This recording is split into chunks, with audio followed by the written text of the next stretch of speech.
I'd shut my helmet, and that was it. We were serious. That's an awesome feeling, I think, when you overcome the battle and you win.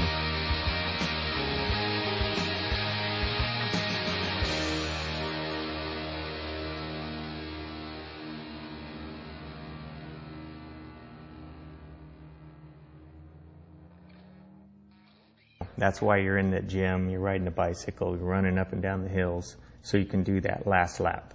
So you can beat that guy on the last lap. That's why you know, I know when I was in the gym and I'd do 3 more when I couldn't, is because, you know, I would just sit there and think about Freddie Spencer or Wayne Gardner or Wayne Rainey, and I would do 3 more and I couldn't. And it's because I was thinking about those guys. And there's a lot of guys that won't do that. You know, they just go, well, you know, I'll go run today and that'll be good. And, you know, my dad told me when I was little, you know, racing, and he goes, you know, you have to want it more than the other guys. Well, that was just words. You know, it just bounces off. You know, you're like, yeah, whatever, Dad. And then later when you realize, like I'd say in '86 for me, when I was running and thinking about those guys, that's when you realize, hey, I do want it more than those other guys. He was right.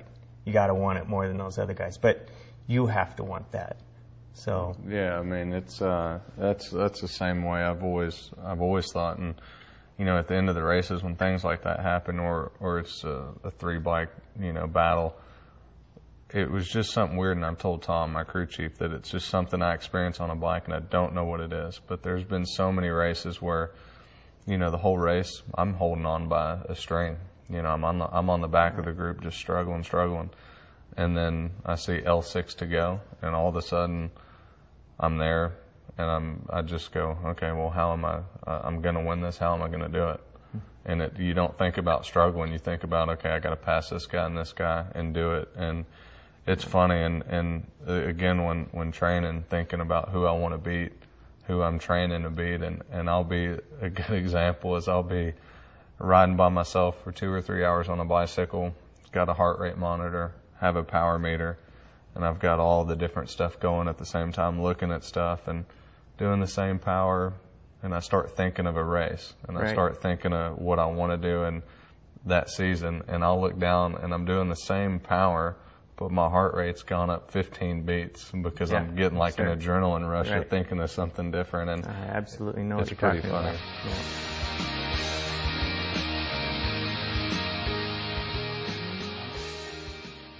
They believe in me. I mean, they believe in me a little bit more than, you know, I think sometimes I do. So it's I couldn't be happier with. That's everything. When they're behind you 110% like that, that is everything. Yeah, that's what I mean. I've had some people behind me that they said, well, how much does this person help you with, or what did they tell you this and that? And I think it's so important for a younger rider that is being talked to by, you know, whether it be you, whether it be like Wayne, that it's not so much what you're telling them and teaching them, it's them having somebody like that behind them, and what they're saying, basically listening to and believing in them.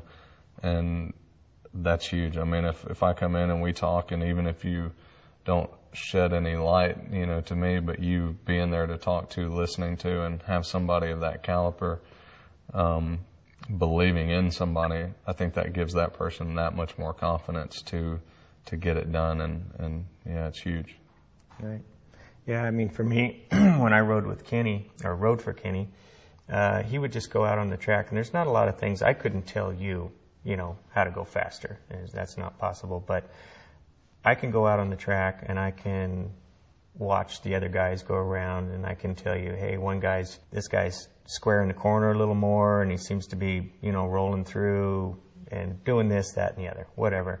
And that's just good information. You're just talking about things, and if you suggest something, and you know, I'm like, hey, I think that's a good idea.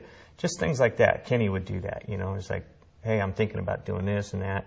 Yeah, I think that's the right way to go. Just having somebody there to back you up, going, yeah, I think that's right. You know, that's worth a lot.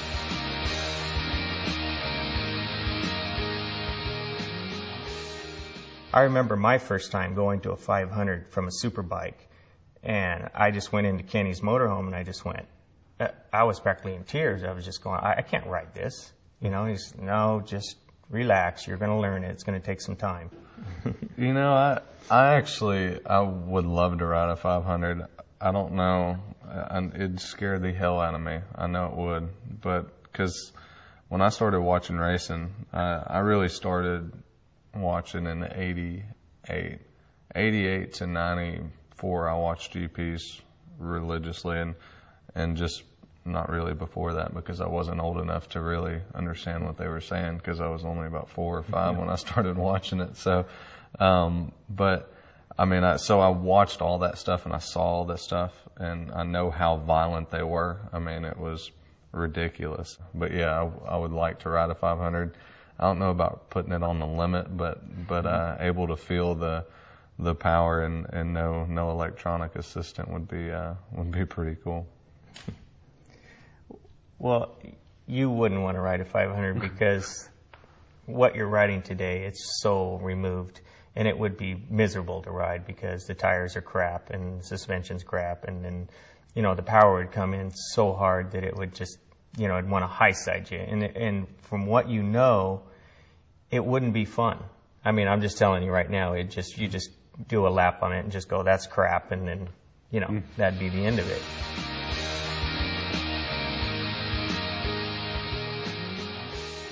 One funny story, we were in England for the match races, and this was in '84. And Yamaha had brought a new V4 engine. It was reed valve, and that was the very first reed valve engine they had ever built for the 500. Ours were disc valve. And so they had it in the truck, and we were looking at it, and I was like, wow, that's really cool. And I'm like, Kel, put that in there for the race. And he's like, oh no, the Japanese would just freak out, you know. And I'm like, put it in for the race. I want to try it. No, we have to save it for the GP to, you know, for a test. And I just kept on him, you know, Kel, just put it in there. I won't say anything. Don't say anything. Just put it in there. And he's like, oh man. So he puts the motor in. We go out and we win the race. And the Japanese found out, and they were out of their minds.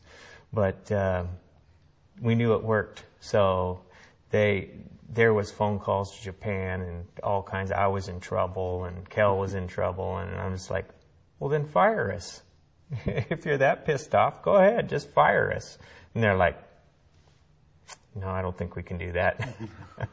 So, yeah, we've done some things that we weren't supposed to, but yeah, that was one thing that really wound them up.